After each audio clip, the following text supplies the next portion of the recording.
we're back to HD. Yay. No more 2D mobile game sprites for now. We're back to HD with Kingdom Hearts Remind, which is the DLC for Kingdom Hearts 3, which you might be thinking, hey, didn't we do that like 3 months ago? Why are we only doing the DLC now? Because fuck you, that's why. Because probably timelines and shit and word information. Yeah.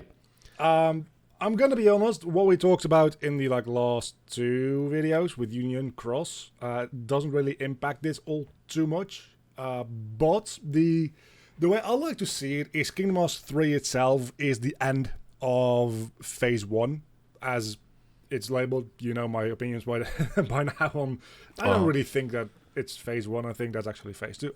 Anyway, but Remind is more so the events of the end of Kingdom Hearts 3 looked at through a lens of, okay, how are we going to go forward into Phase 2 with this information? Like all the characters, the major players that survive or re-survive. Getting a little bit more of a look into those. As well as, you remember at the end of Kingdom Hearts 3 when Sora just fucking Thanos snapped out of existence? Uh-huh. You would expect to learn at some point how and why that happened. That would be nice. Luckily, they didn't wait for a full game for that. That's just what this DLC is about. Good. So this is the journey Sora goes on to save Kairi after Kairi dies, and for that he has to die, pretty much. So let's get started with that. Starting off in Olympus Coliseum. At the start of Kingdom Hearts 3 we had this scene, which now has a whole new meaning knowing who this guy is. Uh-huh. Where I'm gonna probably call him Zigbar. Get the fuck away from my cables. God damn it. Stupid cat. This is gonna be fun. I'm probably gonna call him Zigbar for the most part instead of Lucio. I'm probably gonna go back and forth. Anyway, this guy in the original game says, "May your heart be," and then gets cut off. This is just the cutscene playing out. So he finishes by saying, "Your gliding key," and then. I mean, was that ever a surprise? No. How that sentence was going to end? There's more a surprise that he knew that phrase to begin with. We now know why. Yeah, fair enough. But that's not that's not the important part of this cutscene. Because the cutscene goes on after that and Luxord shows up. And he says, "Hey, Zigbar, you told me to go look for that box. Remember Luxord being on box searching duties for the entirety of Kingdom Hearts 3? Yeah. That was an order Zigbar gave him. And he's like, who gave you the order to give me that order? Was it Xemnas or Xehanort himself? And he's like, I don't know. Doesn't matter. And Luxord says, I checked with the higher-ups, and neither of them gave you the order to give me that order. So this is a thing that you want me to do. So why do you want me to find the box? What's in the box? Well, maybe because, he knows what's in the box. Mm-hmm. That's exactly the conclusion Luxord comes to. He says, I figure you have some sort of connection to this box, and you heard that this Maleficent lady is looking for it, and you really don't want her to find it first. I'm cool. I'm willing to play a game here. But who are you? You're not who you're saying you are. You're someone special. I'm gonna figure you out, Zigbar. I'm gonna figure you the fuck out. This is what I do. I'm like a poker player. Sure. Because poker players famously are very good at detective shit, apparently. Sure. I mean, that's why Batman is, such a good poker player, I guess. No. I would assume Batman would do... I would assume Batman would do pretty good at a poker table. Yeah, but that goes the other way around. It's not because poker players are good detectives. That's because detectives probably make good poker players. Who's to say that this is not... maybe he is Batman. Maybe Luxord is Batman. Everybody is everybody in this series, man. Sure. I mean, I've never seen this goatee under the Batman mask, but sure. It is roughly the shape of the Batman mask. True. So, all I'm saying is Luxord is Batman confirmed. Batman isn't owned by Disney, but that doesn't matter. Not yet. One of these days it's gonna happen, and then Marvel and DC are going to be owned by the same company, and the universe will implode. It's just going to be in the same way that now X-Men is integrated into the MCU. It will be the MCDCU or whatever the fuck. At least X-Men they'll find no were way. Marvel to begin with. Yeah, true. Anyway, so he just kind of like throws a card at Zigbar because he's a dramatic bitch, leaving Zigbar. Didn't we have a character that threw cards? Yeah, that's him. Oh, right, yeah. It's blonde gambling man. As you call him, Evil Linus. Yeah, with the earrings and all. Yep. So he throws his card at Zigbar because he's a dramatic fuck, leaving Zigbar alone to question. The real question is, who are you, Luxord? Which is ominous. Ominous and just a bit dumb. Just it's also a little bit of no you. You think I'm mysterious? How about yourself? But this does raise a question, which we talked about like way ago. We know most like organization members' previous lives when they were like normal people. Mm-hmm. We now know that Zigbar was not just like Braig back in the day, but before that, like goes back potentially millions of years being a Lushu. Well, the question is at what point did he take over? But I don't think we've ever seen the original Braig. Like by the time we run into him in Birth by Sleep, it's already Lushu in there because he's like actively like looking for a Keyblade. Yeah, fair enough.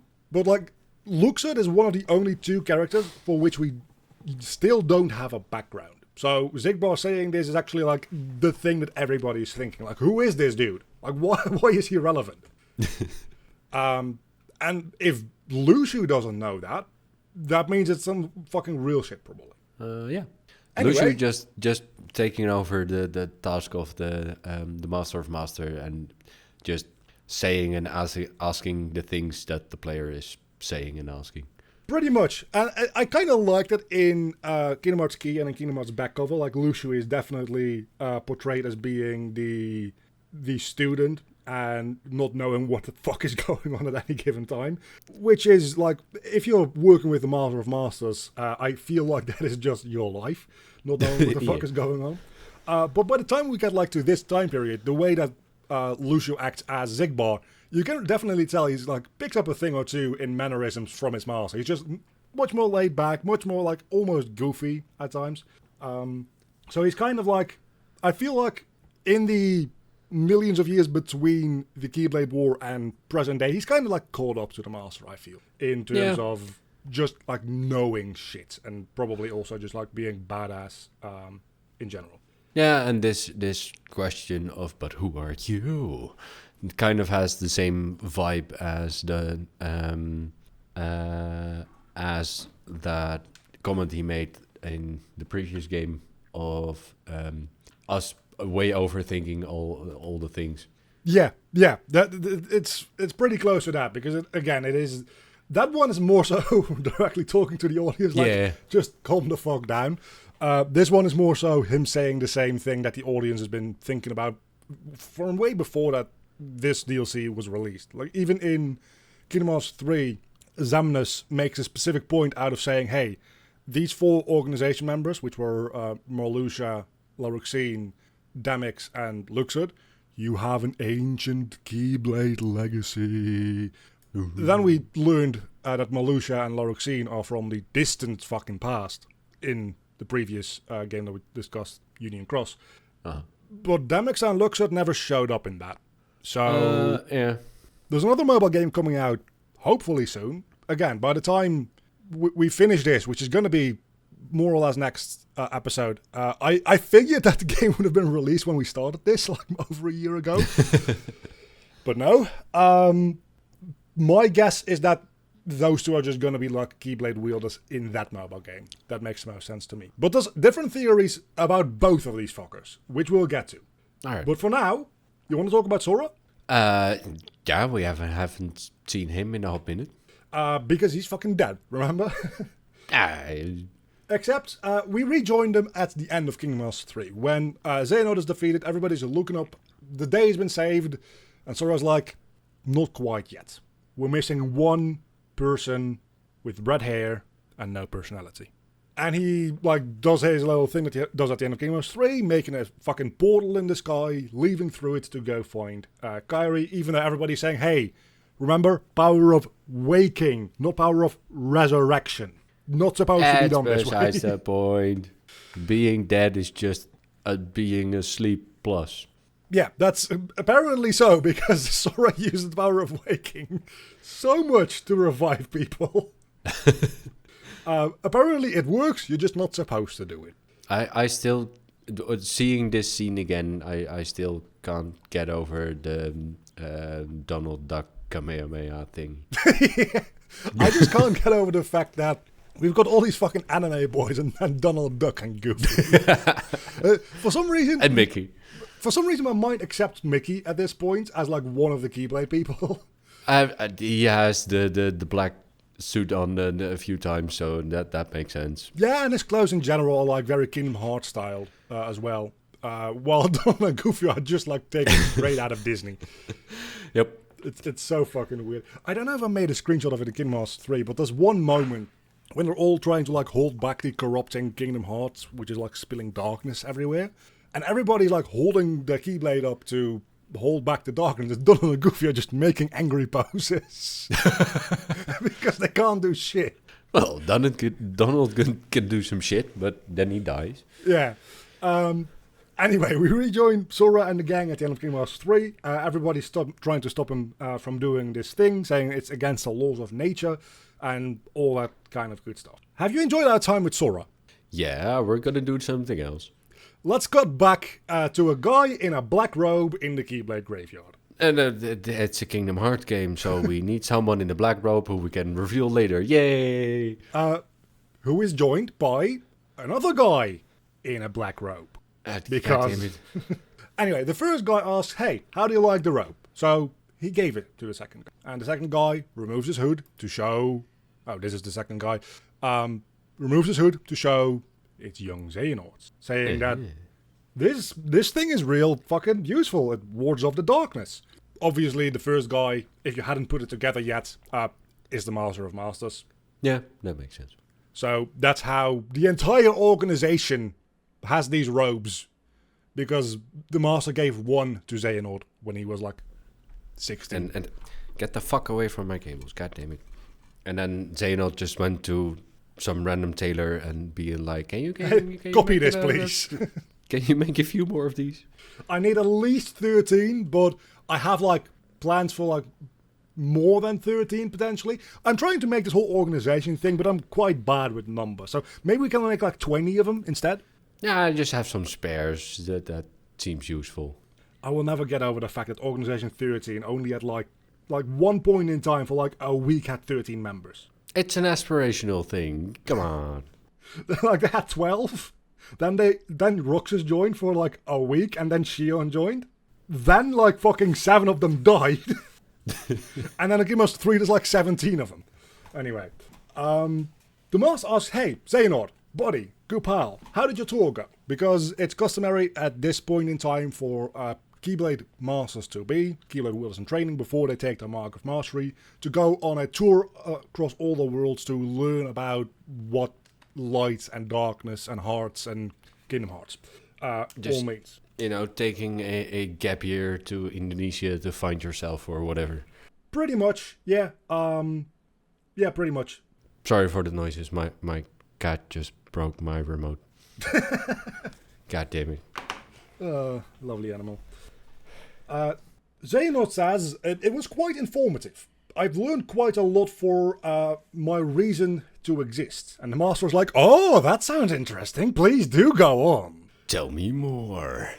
Xehanort explains that he has seen people living seemingly peaceful life. They believe themselves to be moral and good, but deep down inside each and every one there is darkness. And people should just stop denying that. Probably would be a lot happier if they were just ruled by darkness. He says that the weak desire power, rising up and stripping the strong of their power, and then in turn becoming the powerful, and the cycle continues on and on and on. each time this happens, the darkness grows even more powerful. This sounds like a summary of a few African nations over the past 100 years. Yeah. Just, having a government and then people being unhappy, doing a coup, becoming the government. Other people are unhappy now, then they do the coup and then become the government, and then there's a socialist government, and then America's like, we can't have that! Nah! Yeah. It took about 20 minutes for this to get political. Nice. Anywho. The master says, well, come on, can't you just excuse that shitty behavior? Just let that slide. It's fine, right? They let them live their lives. It's cool. It's not your problem. And Xehanort's like, just let people just be assholes sometimes. It's fine. I, in fact, can do something about it. If I just blanket the entire world in darkness, everybody will be happier for it. And the master's like, a Keyblade wielder siding with the darkness? Well, I've never heard of that one before. So why not just let people to fall to darkness at their own pace? If they're all going to fall to darkness eventually, why bother intervening? And Xehanort says that would only lead to chaos. People like falling to darkness one at a time, left, right, and center, that would create chaos between light and darkness, and the world requires order to function. And the master just gets up and says, the world needs you, I'll give you that much. Because obviously he knows exactly what Xehanort's purpose in life is, and it's nowhere close to what Xehanort is envisioning. Yeah, I mean, kind of. I mean, his goal stays the same, sort of. Oh, Xehanort's goal stays the same, but his purpose for existing is pretty much just to egg on Sora. Yeah, he's literally the Loki of Sora's story. Yeah. And also the Thanos, but that aside. Xehanort looks down at the robe that he's wearing and says, it's actually like a funny feeling. I feel like I was destined to wear this robe, to which the master says, nah, you'll outgrow it. It's not going to be a thing for long. Before too long, you will be controlling the darkness, so you won't need to be fending it off at all. And Xehanort just looks up at him like, what the fuck are you on about? I was thinking this robe wards off the darkness, and he just wants the whole world to scoop in darkness, so that makes sense. Yeah, kind of. But at some point, like in Birth by Sleep, like old man Xehanort, we don't see him wearing this robe anymore, because by that point he's just got such a mastery of the darkness that it can't corrupt him anymore, or at least not like take him over in any way. It already has, right? Yeah, that's the other side of the argument. Like, can't it corrupt him, or is he just already corrupt? At least he's strong enough to be corrupted in such a way that doesn't turn him into a heartlet, because he's just still a normal ass person with like pointy ears and yellow eyes. Yeah. Anyway, Xehanort looks up at the master, and the master's like, but not for me though. I'm never going to take mine off. I'm way too much of a scaredy cat to ever take mine off. And every person in the world at the same time sighs. Yeah. Xehanort wonders, who the fuck even are you? Thanks for the robe, but who are you? Like some kind of fortune teller? You seem to know a little bit about the future. This is a little sus. Like, I don't know what's going on here. The master says, well, I could lie and tell you, yeah, that's what I am. Or maybe I am a brilliant artist, or even a scholar. I could tell you that I dream of world peace while I'm really waiting for its destruction. He tells Xehanort, the truth is what you see with your eyes, not what you hear. Xehanort's, yeah, that's a cool monologue, but what's your name? I'm asking who you are. Please tell me. And the master just turns around to Xehanort and says, my name is blank. Audio just cuts out and subtitles are just underscore. God damn it. But I will at least have the decency just cut away at my name is cut. Well, that's the thing though, because the screenshot you see right now is interesting. Because this is a screenshot of the moment he says his name, which gets cut away or cut out. But we see this like flash of light, like the exposure of the camera just goes up as he's saying his name. Right. Which is kind of like, what does that mean? I'm gonna go on a small tangent here. Since we have a like personified darkness, and we know the Master of Masters is the like mortal enemy of those darknesses, some people take this scene as the Master of Masters is like physical light. I get that conclusion, but then again, he's way too snarky to just be the personification of the good thing. Yeah, I personally am not a huge fan of this theory. For that reason, like he's way too much of a loose cannon to be the personification of something that is always just something that is like good and like healing and positive. Yeah, I mean the personification of darkness was literally a dark cloud. You would think that the personification of light wouldn't be just an orb of light or something, but at least be some angel-like figure. Well, we don't know what he looks like under the hood, to be fair. Yeah, fair.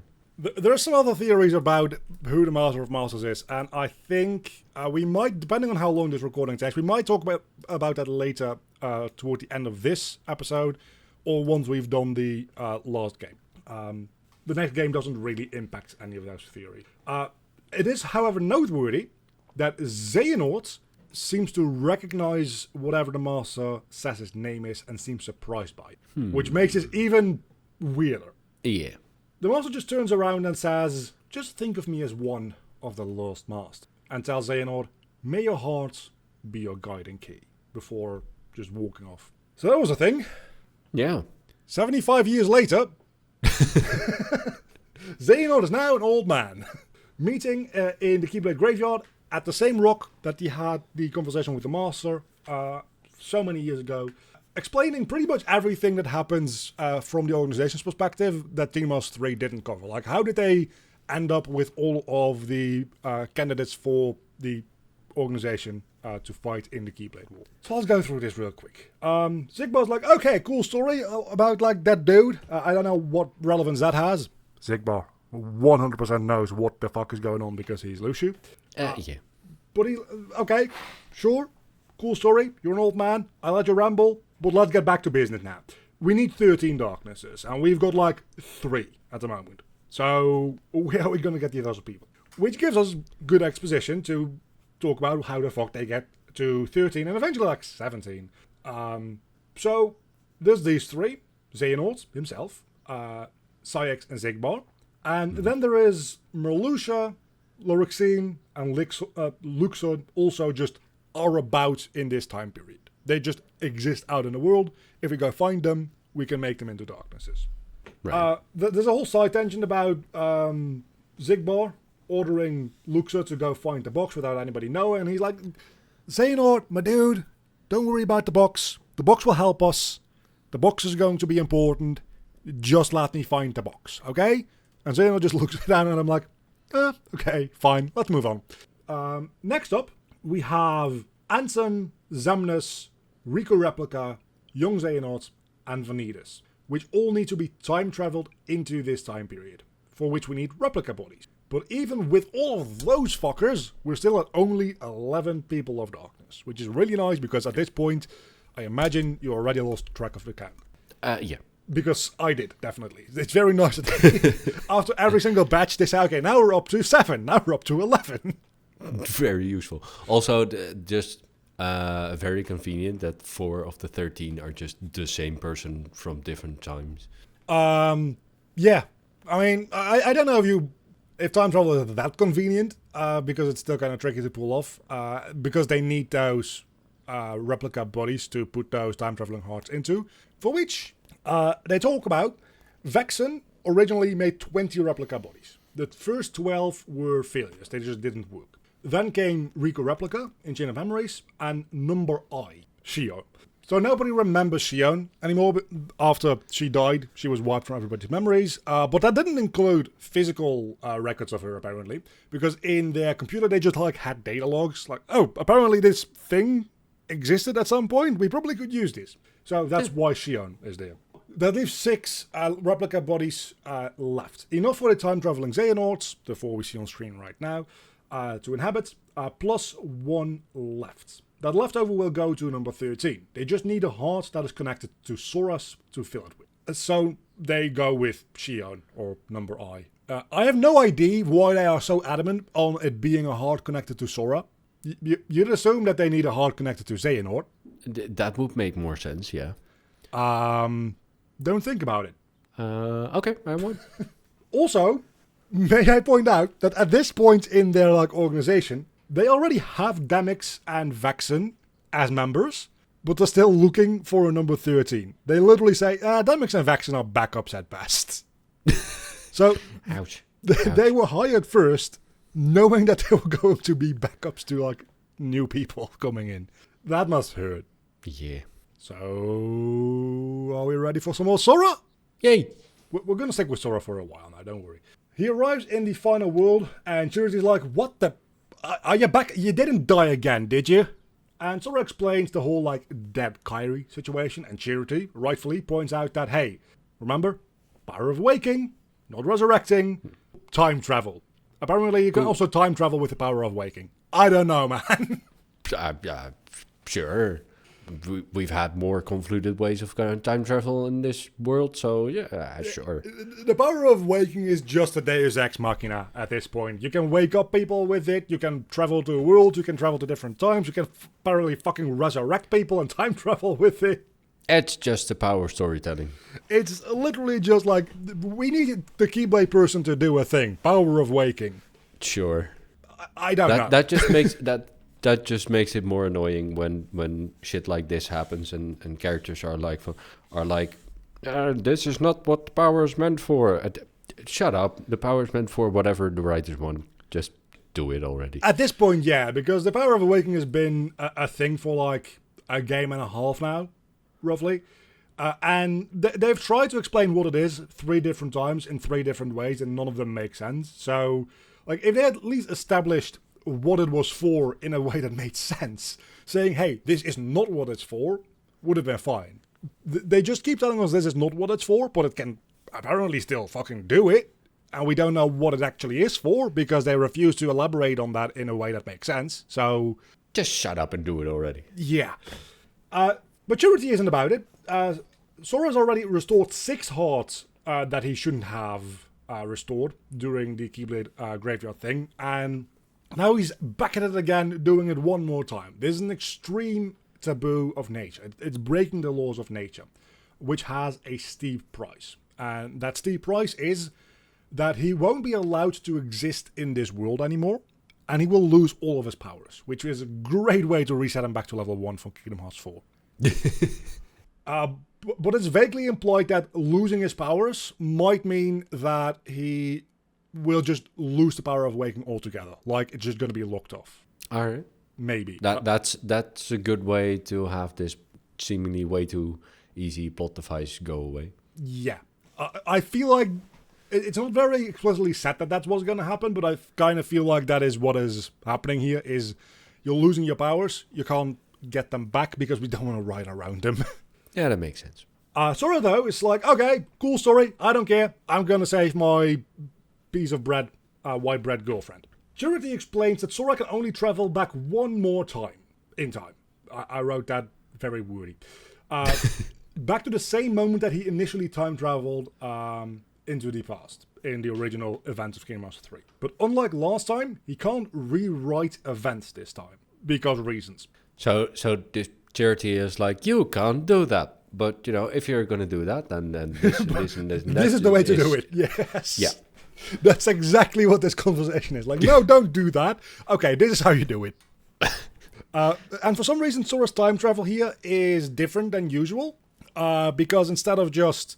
I don't know how time travel usually works. Like, inserting himself back into his body in an earlier point in the timeline, he's just kind of like a floating ghost Sora that exists in other people's hearts, which is not how time travel works at any other point at all. This DLC is weird, okay? Yeah, that just more sounds like not actually time travel, but just having a peek back in time. Just being a fly on the wall or a ghost on the wall in this. For the most part, yeah. But the thing is, it is implied that during the events of the original Kingdom Hearts 3, like this ghost time traveling Sora is just about. We just don't see him during the events of Kingdom Hearts 3 because, of course, he's like a ghost boy, just hopping from heart to heart. But a few of the events that we'll get to wouldn't happen without Ghost Sora's interference, meaning that he was already always there. So this is like a self-fulfilling prophecy, kind of. Right, so either this is very well written, ahead of time. No. Or this is just retroactively fixing some shit that didn't make sense. Yes. Yeah. Knowing this game series, it's the latter, yeah. Yeah. So for some reason, usually time travel operates on not even on Back to the Future rules, really. It's quite like kind of multiverse rules, I would argue, to a certain extent. It's got its own rule set. This time travel seems to work like Harry Potter time travel, where like if you go back in time, you going back in time always was already part of the timeline, which is also how normal time travel works, because Xehanort goes back into time to send himself forward in time to send himself back into. Let's move on. When we get started, the first heart Sora time travels back into is Ventus's heart. But as Sora's entering, he hears a voice telling him, "Let Ven be. He's too pure of heart. He's too easily corrupt." Sora asks, "Voice inside of Ventus's heart, who are you? Are you Vanitas? I thought Vanitas was taken out of here. Why are you in here?" And the voice simply replies, "I am darkness." And just yeets Sora out of there. Ew, damn. Darkness was ripped out of him, right? Yeah, so good question. Just they forgot a bit? That might be what's going on. I don't know. Okay, what my take on this is in Union Cross, he has the darkness absorbed into him. And then he time travels into the present day, found by Xehanort. Xehanort eventually takes out that darkness, and that becomes Vanitas. So, yeah, Vanitas is probably one of those like dark clouds that we see in Union Cross. Right. Given form. Which we'll get more into that when we get to a Vanitas scene, because that's going to make so much more sense now that we have Union Cross contact. But the Vanitas that we see in Kingdom Hearts 3, as we talked about like a moment ago here, is a time-traveling Vanitas. Uh-huh. So, presumably after the events of Birth by Sleep, after we beat up Vanitas in Ven's heart itself, Ven goes to sleep, presumably that means that Vanitas is just like dormant inside of Ven, as the thing that it used to be. Just, that's my take on it. A lot of people have a lot of opinions on this. It's not particularly clear. But it seems like, at the very least, the Union Cross darkness is still inside of Ven. So, Vanitas is like the darkness ripped out of Ven, but that hasn't happened yet? No, that has happened. It happens before the events of Birth by Sleep, so that's like, at this point, like 15 years in the past or something like that. But what I choose to believe is that at the end of Birth by Sleep, Ventus and Vanitas fight. And then Vanitas' like body dissipates and like they fuse together, and that like creates the unstable Key Kai X plot device blade. Mm-hmm. At that point, I think Vanitas is just back inside of Ventus. Alright, he's just to being a hole. Right. And then Ventus goes to sleep because his heart is still damaged, with Vanitas in there, and then Ventus wakes up during the events of Kingdom Hearts 3, and that leads into modern day. So Vanitas / darkness is probably just hanging out in Ventus' heart again, which is made confusing by the fact that there's also a Vanitas running around during the events of Kingdom Hearts 3. But that's a time-traveling Vanitas. Right. Because otherwise it doesn't make sense. Well, it still doesn't, but yeah, enough. It makes a smidge more sense than... Otherwise, how could Vanitas be inside Ventus' heart and walking around at the same time? It's weird, but it's weird. So after all that, we're at point 45 in my script. We get our first bit of gameplay in this DLC. Yay! Everything up until now has just been cutscenes. And Jesus Christ. we fight a Dark Inferno. It's just a new Heartless. It's also like an optional super boss in Kingdom Hearts 3, the base game. I don't know if this has any relevance to any like lore stuff. I'm just going to show it to you because it might. It's just a very buff Heartless. It might be a relevant Heartless. It might just be like a Heartless design that they tease for, like, this is going to be a thing in Kingdom Hearts 4. I don't know. It seems to have too much detail to just be a throwaway boss.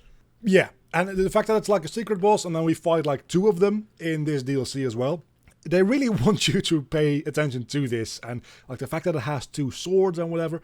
I feel like this is like somebody's Heartless. I just don't know who. Yeah, probably. Some people think Ephemer, because this Heartless has a scarf. Yeah, maybe. I can feel your brain cells dying. Yeah. Anyway, we beat that thing up. Quick shout out to Zeta Flare again. We see that.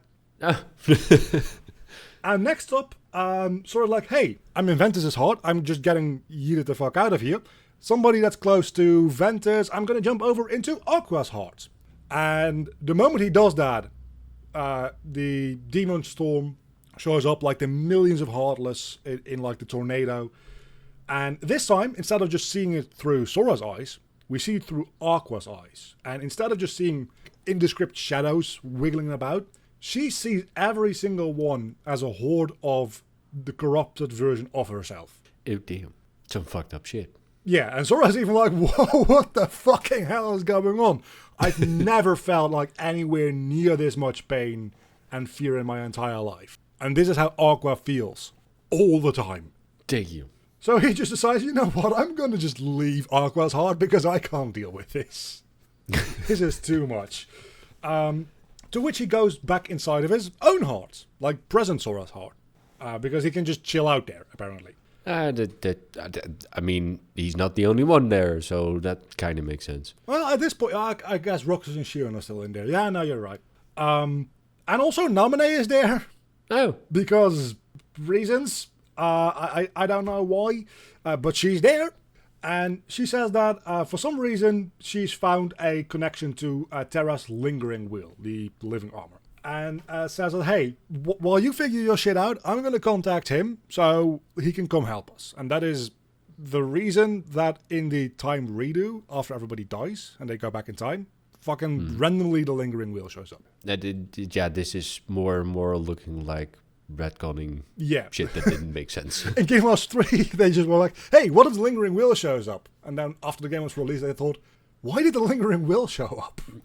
We got to make this make sense somehow. Let's make a DLC.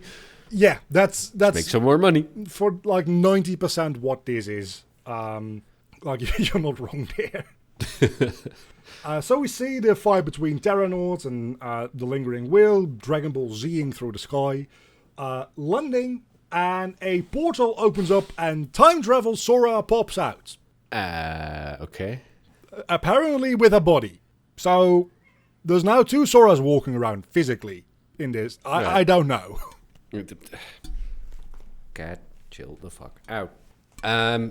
Okay, so the whole replica thing, like we need bodies and 4 hearts, and if you have enough willpower, you just have a body? The only way that I can make sense of this, and I don't like this explanation, but I feel like this would be the canon explanation, is that Sora time traveling with the power of waking allows him to time travel with his body, where normal time travel is only 4 hearts. That's the only thing that makes sense to me. So it's... But it still doesn't make sense. Yeah, that just is like power of awakening, just hand-waving shit away. It is power of being the chosen one. Yeah. Is what that is. Yeah. So we fight Terra Xehanort, and Terra Xehanort's like, hey, I don't like being beaten by you, so I'm going to summon my dark figure, and I'm going to obliterate the ever-living shit out of this Sora. And Lingering Will, like, the hell you are, and jumps in front of the blast, falling down and breaking into pieces. Taking the literal taking a bullet thing. Yeah, he literally does a get down Mr. President for Sora. So after that, it's time for the actual Keyblade War battles. So we fight all of the bosses that we fought in the endgame of Kingdom Hearts 3. So that's like the Riku Replica, Zigbar, all the organization members. We fight all of them again, but we can now, instead of playing as Sora, we get to choose between playing as Sora or playing as the other character in that battle. So we can play as Riku or Aqua, Mickey not, apparently, for reasons. Mickey seems like such a sacred character in this that you'll probably never play as him. You say that, but like at a later point in this DLC, you actually do play a slight bit as Mickey. And in Kingdom Hearts 2, there were specific boss fights. If you died, Mickey would come in and save you, and you could play as Mickey for a while. All right, never mind.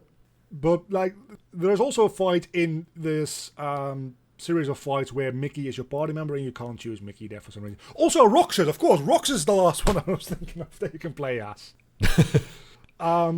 But not only that, we have a lot of like extended and new scenes of characters talking to each other. So we're going to be mostly talking about that. And it's very efficient DLC making, just having the same thing, just with a different character and some this portion a slight bit more storytelling. Yeah, this portion of the DLC is just what the end of Kingdom Hearts 3 should have been. You're just literally playing through the entire thing again with added extra context and a little bit extra content. It literally is just like, if I had my way, the way I would play Kingdom Hearts 3 is I play the entire game up to the Keyblade Graveyard and then just play this DLC instead. Yeah, that makes sense. I don't think you can do that though, but that is the way I would prefer to do it. So, all of those characters, let's go through them. We beat the Riku replica, leaving an empty body behind for Namine. We beat up Xigbar, with now the context of him being Lushu. We have a little bit of extra stuff going on there. Because he says, only if I had a Keyblade, things would have been different. And sort of like, you're not worthy to wield a Keyblade. Who do you think you are? And Xigbar, Lushu, saying, oh, I am worthy. All right, before faking his death. Now has a whole new fucking meaning. Yeah. Because Sora, sit the fuck down. If anybody in this world at this point is worthy of a Keyblade, it would be this fucker. Yeah. After the fights, Sora moves on to the next batch of fights, and Riku stays behind to figure out how to deal with getting the replica to safety, to use it for Namine later. When a portal shows up, or opens up, and Demix walks out, saying that, I heard a rumor there might be like a replica body around here that needs picking up. I'm gonna be picking up. And Riku's like, what the fuck? You wanna fight? You wanna fight? Because he has the organization robe on. He looks like he's from the organization. Yeah. And then calm down. I'm on your side. I'm here to help. Look, I have a phone. And Riku trusts him. What? Because he has a phone. Okay. That's what happened here. I mean, it has the Mickey logo, so... I mean, the phones are made by, like, Chip and Dale, and, like, distributed by... probably like fucking Disney Incorporated or something. Like yeah, probably. It's fair enough, but it's just like the way Demon's like, no, you can trust me. I've got a phone. See, all the cool kids have one. I really quite like that. He picks up the replica, telling Riku that it's fine. I've done this kind of thing before. I'll be fine. And he leaves with the replica body. He's just like the replica garbage man. Yeah, for dead/not alive bodies. Yeah. This scene is kind of weird to throw in there. I mean, it explains how they get the replica body from the Keyblade Graveyard back into, like, Radiant Garden to put Namine's heart into it. But this whole scene has a little bit of a weird vibe to it, which I'll get back to at maybe the end of today's recording. So the next batch of characters are just not that important. Like, yeah, these are the Union Cross characters, Marluxia, Loroxine. We've had a little bit of an adventure with them now. But now that we know the backstory of them, let's revisit their scenes real quick. Because Marluxia, after you beat him, regains his sense of identity and his memories, his purpose for being. Which means that after, like, years of, like, being on the evil side and fighting Sora, he now finally remembers, like, fuck, I had a sister that I was looking for. All right, that was the thing, yeah. Yeah, I gotta get back to that. That is fucked. And it's been how many millions of years? Yeah, would you still be dead or alive or whatever? I mean, he's still here, so maybe she is. Yeah, I mean, but he time travels, so...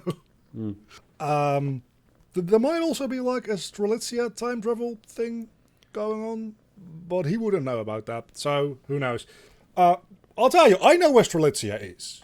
All right. That is a thing that Kingdom Hearts fans as, like, a whole have information on. And he's not going to get to her, I'll tell you that much. Next up, Loroxine is just the same as always. Like, I was just along for the ride with my friend, which... I was just here for the snacks. Yeah, but like that kind of implies that maybe she has her memories, knowing that she's, like, along for the ride with Marluxia and just, like, sticking by him. Maybe? Or maybe it's kind of like... That's one interpretation. which could be possible. I personally like the idea better that she doesn't actually remember Union Cross stuff, because why would she have her memories and nobody else? Like, Ventus doesn't have his memories, Melucia doesn't have his memories, why would Laroxine? I mean, we've had people have their memories knocked back into them at other points during this. So maybe at the end of this fight, she has her memories knocked back into her. Yeah, could be. I choose to take that as they both time traveled away from the Union Cross time into like normal Kingdom Hearts time, ended up in totally separate locations, and like were, when they both entered the organization independently from each other. Like we've well established at this point that like memories and the thing that your heart remembers are two separate things. Like your heart can remember things that you don't remember. Right. So I kind of feel like that's what's going on here. Like they gravitate towards each other because they like their hearts remember each other, even though they don't know who the fuck each other is. Mm-hmm. I like that more than the idea that Laroxine just remembers everything that happened in Union Cross the entire time and doesn't tell Melucia. That would be kind of fucked up. That would be a real dick move. And to be honest, she's kind of a bitch, but like she's also his friend. That's all not very important. Xehanort and Vanitas versus Ventus and Aqua. Now, this scene has some important shit in it, because we get a scene of Ven talking to Vanitas before Sora even arrives. And Ventus is like, hey, Vanitas, you're coming home. And Vanitas is like, home? But that's your heart. I don't want to be in your heart. And Ventus says, you're going to get back into my heart, baby. You belong in here. I mean, you already are, but... Wait, how does this work again? Don't think about it. Again, this is a time traveling Vanitas. I'm just assuming that Ventus isn't aware that it's a time traveling Vanitas. I don't know. Something like that, I guess. Maybe it's more symbolic than literal. I don't know. But Vanitas says, you're gonna come back into my heart. We are the same person. And Vanitas, I'm sorry, what? No, we're not. We're not the same person. Fuck you. I'm not just the darkness inside your heart. I was just living in your heart when Xehanort pulled me out. I'm like a separate being from you, dude. Which pretty much confirms the fact that Vanitas is one of the primordial darknesses from Union Cross. Yeah, that makes sense. So then we get the whole fight, and the fight scene after Vanitas is defeated, doubling down on saying, no, I'm not a good guy. I am darkness. He literally says it in Kingdom Hearts 3. This is a line that was very much written knowing what it actually meant at the time. Because M is even, like, italicized. Oh, right, yeah. In the subtitle. So they knew what they were doing about that, at least. Which, the whole purpose of the Clouds of Darkness in Union Cross is to gain form and independence from the hive mind. Right. Vanitas has done that. This guy has a body. Yeah. At this point, at least. Yeah, and then we like kill him like 6 separate times, and now he doesn't have a body anymore, probably. But that is the thing that we got stuck on last time when we covered this scene, which was like, we'll get back to this at some point. Where Vanitas like, no, I did decide who I am, and who I am is darkness. He has his own will, which is separate from most of the darkness in the universe, which usually would come at the cost of not having a body. But he has both. You merely adopted the darkness and all that. I am the darkness. Exactly. So that's interesting. Potentially going forward into like phase 2, facing off against all of the darknesses, whatever. Maybe Vanitas has more of a role to play there. Maybe not. I just for some context, I just sent you a picture. Maybe we can put that in just to illustrate how distracted I am right now. He's like, wait, darkness? I like darkness. Now she's back on my lap. Okay. All that said, oh yeah. Remember when Sora, time travel Sora? Because the Sora that we're seeing here, I should point out, by the way, in this screenshot, this is real time Sora. This is not time travel Sora. Yeah, this is original. This is original Sora. Time travel Sora is just hanging about somewhere else. Inside his own heart, right? Well, he popped out to fight Xehanort, and then Xehanort blasted the ever-living shit out of the Lingering Will. And then Sora Alright, kind of just got absorbed by the dark figure, which is why we haven't heard from Time Travel Sora since that happened, because he's just stuck in darkness. Alright then.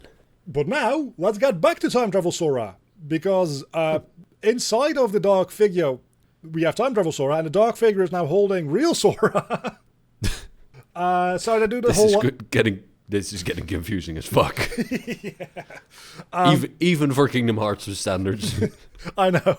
Pull through. We're getting there. We're getting there. All right. So this is the scene where they like unlock Terra's heart out of the dark figure and like repossess. Fuck! I forgot to talk about something. Oh. Okay. We'll talk about that in a moment. All right. Where the heart from the dark figure repossesses the Terra body and Terra comes back and whatever. When that happens, it also just so happens that Time Travel Sora, who was stuck in there, is also released and can now go back to his mission. Convenient. This entire thing is written so fucking badly and loosely. It's not even funny. Okay, so the thing that I forgot to talk about is... Okay, here we are. Xehanort. I think I talked about this in Kingdom Hearts 3. What the fuck is up with Terranort being there? Is that a time travel Terranort? Because this one turns back into the real Terra, so he can't be sent back to his own time to like do his own plot there. Right. And that doesn't make a lot of sense. What apparently happened is when Ansem and Xemnas were defeated, it recompletes the original person. But it completes it like just from the heart, apparently. Meaning that Xehanort came back as Old Man Xehanort in his original body. But it also just like recreated a empty Terra body, because Terra's heart is just floating about in the dark figure. It recompleted Terra separately from Xehanort without his heart. So Xehanort's like, hey, empty Terra body, I'm Norted. And that's how Terranort is about. Alright, yeah. Just thought I had to mention that because I believe I went on like quite the rant about it not making sense in a timeline perspective. That's because they retconned the shit out of it. Yay. And now it works. It's just very convoluted. Sort of, kind of. So Time Travel Sora, Terra's heart, whatever. Now the thing that we actually care about. The Roxas and Shion gang. We have another scene from before the battle starts, where Xemnas and Syx note that, wait, you brought a Princess of Heart to this fight? How fucking stupid are you? Those are our backup plan. Why did you bring one of them? Just making it easy.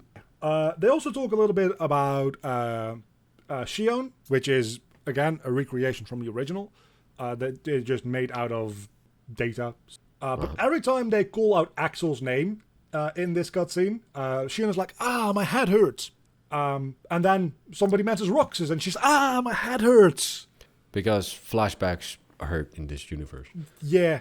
And this is my favorite fucking scene in this DLC because it's so fucking stupid. She shims a Keyblade and Axel's like, Roxas? And she's like, my head hurts.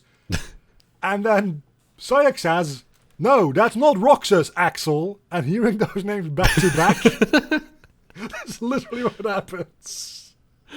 This reminds me, I don't know if you know this video, but there's a video going around of some self-help group for people with phobias. And then all their phobias just stack on top of each other. Kind of reminds me of that. Kind of, yeah. But hearing both of those names back to back makes her have a total mental breakdown, which, I don't know, sure. The rest of the scene plays out the same, up to the point that Shion is having the mental breakdown when Xemnas kicks her into Sora, at which point we see a scene of Sora's heart platform, and he's like doing like a conversation with Roxas. Sora's heart platform fades away into, I don't know if you can see it, like these like bird-looking things, which is a Kingdom Hearts 2 thing, and reveals Roxas' heart platform underneath.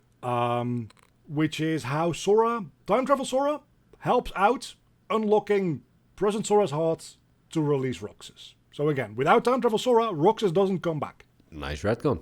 But Roxas is back, and fucking, you get to play as him, and he's OP as shit.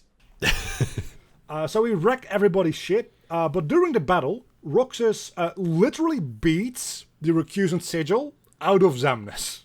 Oh dear. Saying that, hey, this is the way, this is like the cornerstone of my connection with my friends, with Axel and Shion. This symbolizes our bond now, and I'm gonna, like, it used to be a bad thing, it used to be like a fucking tracking chip that Xehanort put in all of his vessels and stuff. I'm gonna make it my thing, and it's going to symbolize friendship now. And suddenly the entire Kingdom Hearts fandom very much turns around on liking the recusant sigil, because now it's a Roxas thing. Yeah.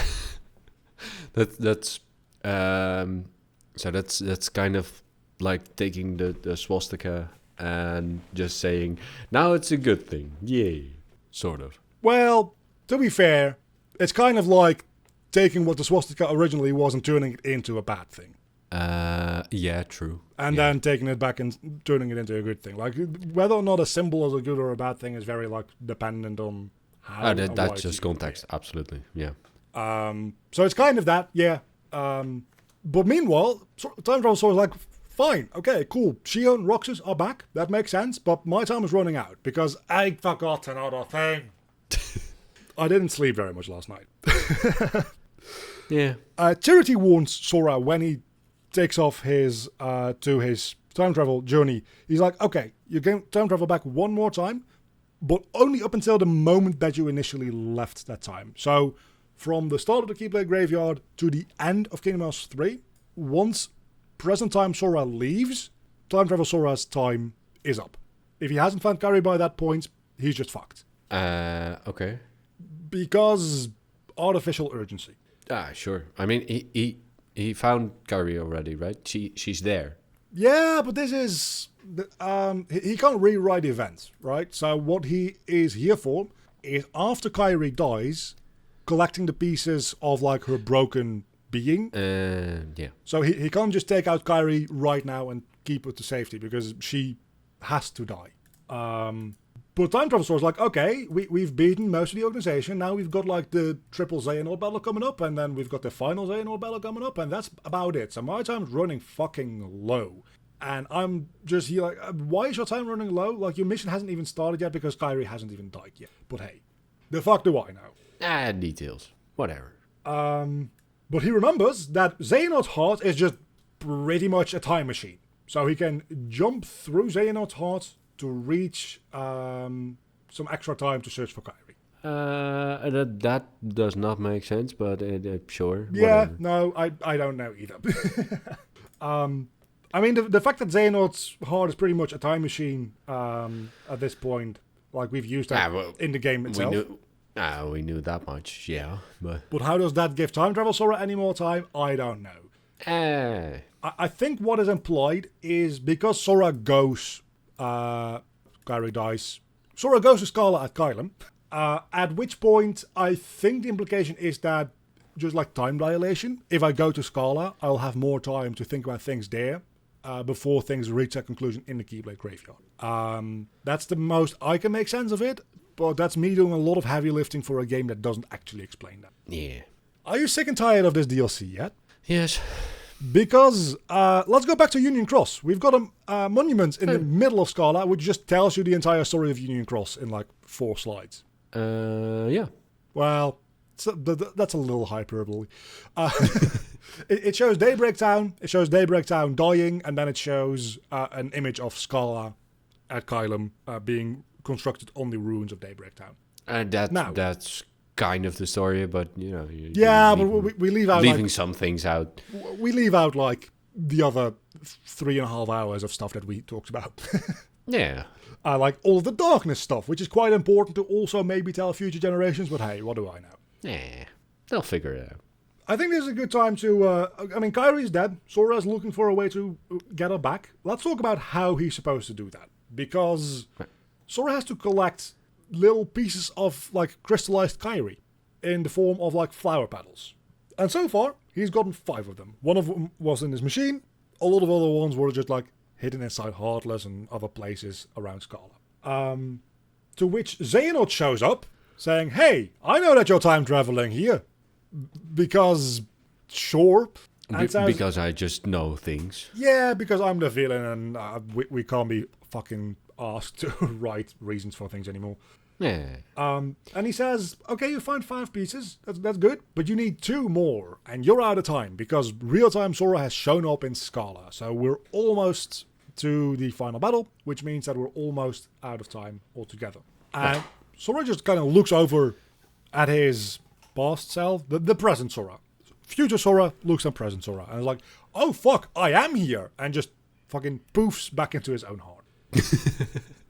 So there we are, back inside present Sora's heart. He remembers that his friends are his power, so he can trace the connection between their hearts, and he looks over, and right next to his heart platform is Riku's heart platform, and he just kind of jumps over to it. Back on the outside, all the Keyblade wielders are looking up against a purple and black Kingdom Hearts, thinking, oh, this ain't good. This is real bad. Yeah. So they do their thing, they try to hold back the darkness from Kingdom Hearts, and Donald and Goofy do their like meanest look trying to help. At which point, all of the Xehanort clones from Scala at Kylum jump out into the real world, present world, depending on what Scala is at this point, I don't know. But the Xehanort clones are here. Alrighty. And now we get to fight all 13 or 12, I don't know, of them all at once with all of the characters at the same time. Wait, how the hell? Well, it's not really a fight. It's more like, you can see here, you've got like attack and block. And then sometimes there's a triangle command as well. And we've got like Ventus, Roxas, Riku, and Terra on the outside as offensive.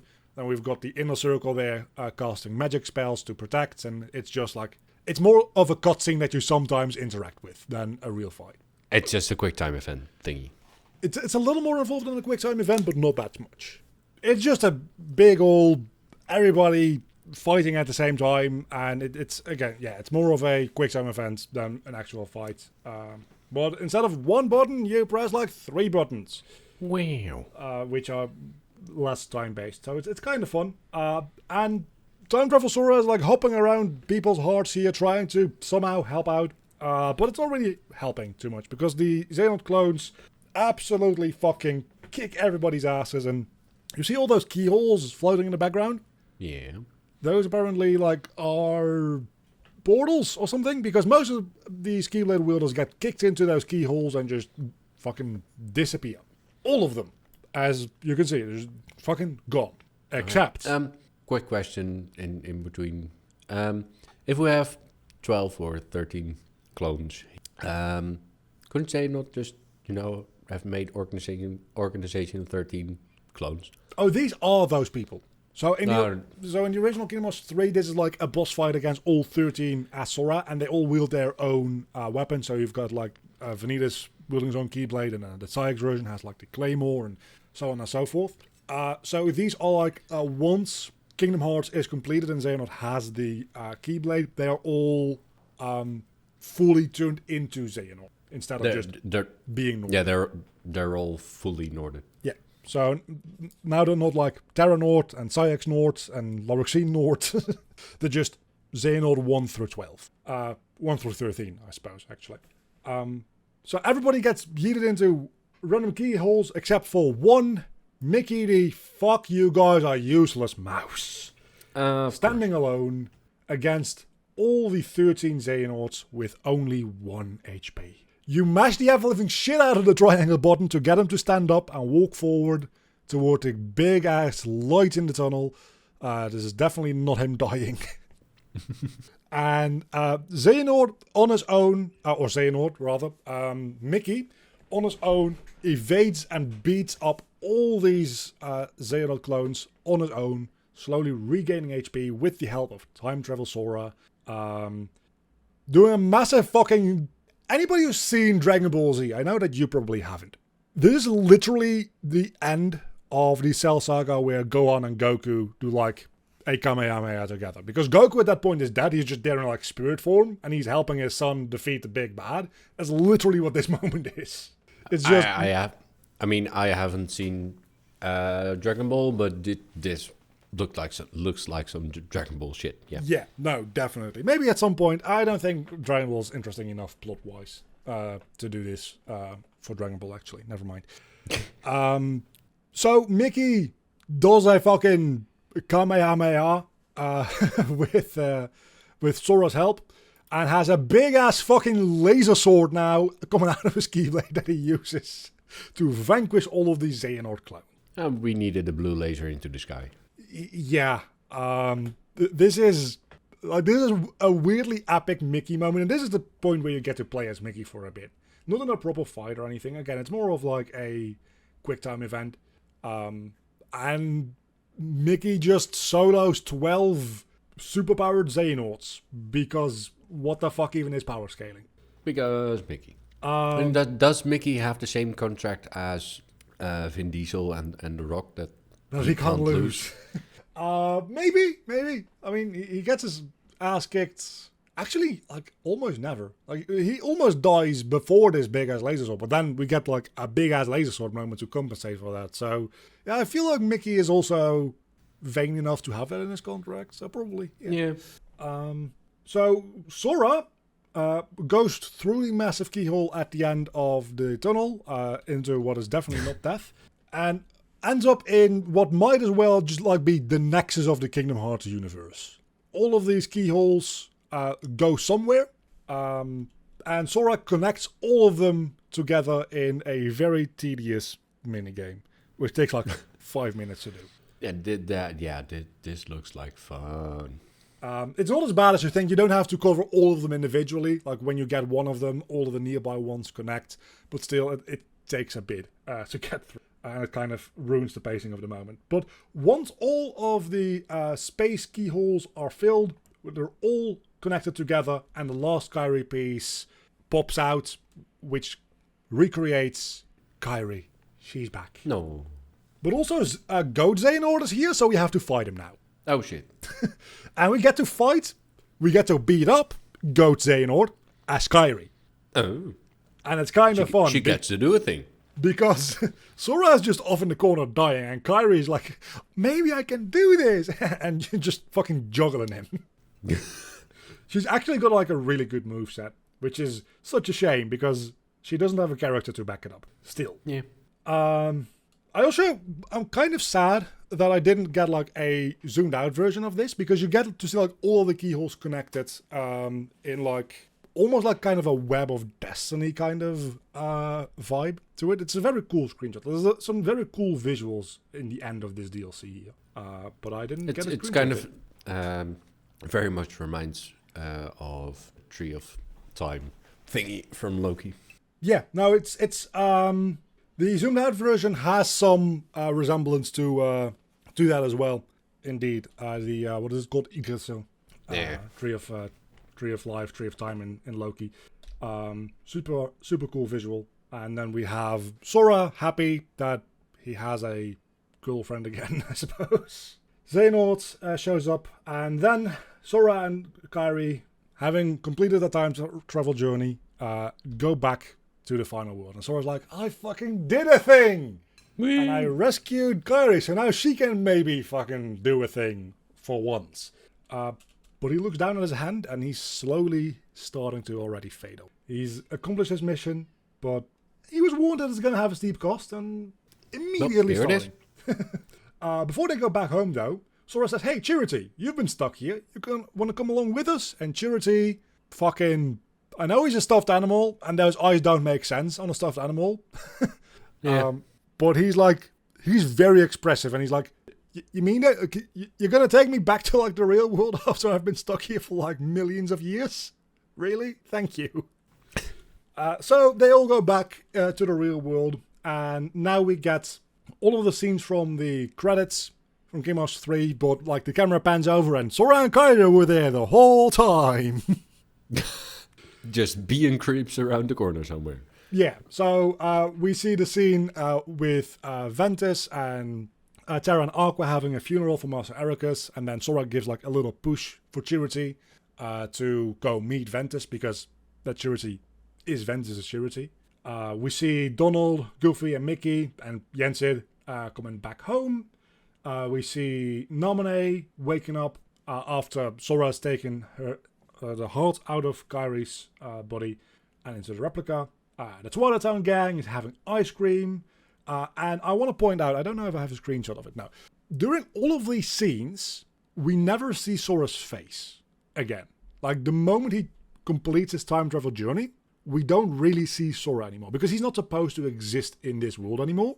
At best, we get, like, very far away shots where we can see, like, the bottom of his face. But there's, like, nothing that focuses on Sora anymore here. I mean, the fact that he isn't supposed to exist anymore doesn't take away from the fact that he is just there. It is him. Yeah, but, like, it's more of, like, an artistic vision thing that Sora's not supposed to exist in this world anymore, so we, as the viewer, don't get to see Sora. And we see his body, we see him walking around, obviously, but we like don't get any we don't get any shots of his face from this point on. Yeah, it's an artistic thing, maybe. Yeah. Until, of course, on the Destiny Islands, we see the shot of him fading away, and Kairi being like, "Fuck! Now I'm single. Now I gotta do a Power of Waking Ex Machina. God damn it." Yeah, and also Ven and his Charity now has contacts. Also, Charity's eyes are now blue. Hold on, what Wait, the what? fuck? Wait, what? I literally just noticed this as I changed to this slide, but Charity's eyes are very much black in this shot. Like, very blue in this. Maybe because he's reunited with Van and he also has blue eyes and... Maybe? Maybe? My initial thought was maybe it's just the lighting, but he's backlit here. It's not like he's got extra light on his face. Okay, that's weird. Looking at this lighting, yes, they're backlit, but there's definitely someone with a reflector off screen. Yeah, okay. Like, there's a lot of skybox light going on still. I never noticed that. There might be something to that.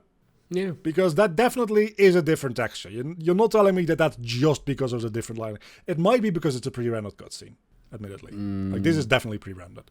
Oh, yeah, definitely. But maybe some ray tracing shenanigans, but... Maybe.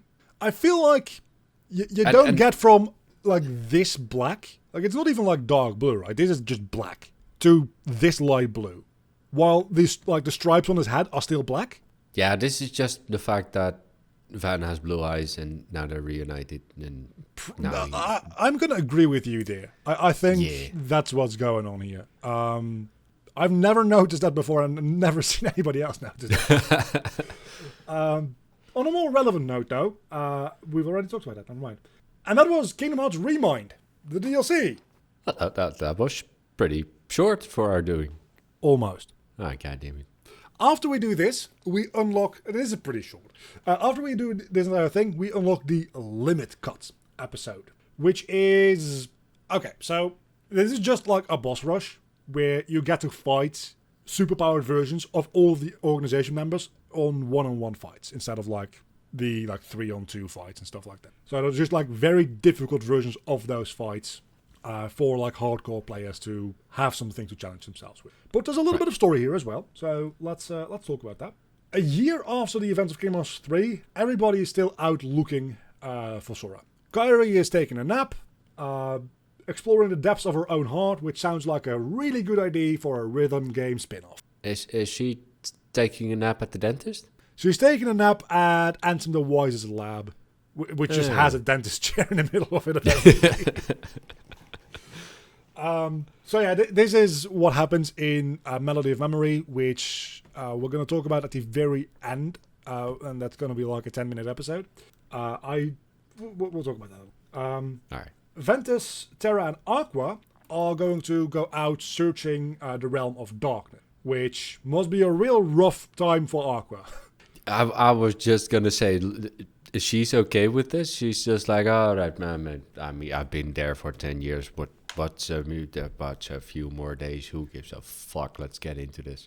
Well, Riku actually asks her, like, are you sure you're okay with it? Like, it's totally fine if you don't feel okay going back in there. And she's like, no, it's fine. I've got my friends with me this time. I've got my Keyblade and my armor with me this time. That's a huge thing. That helps, yes.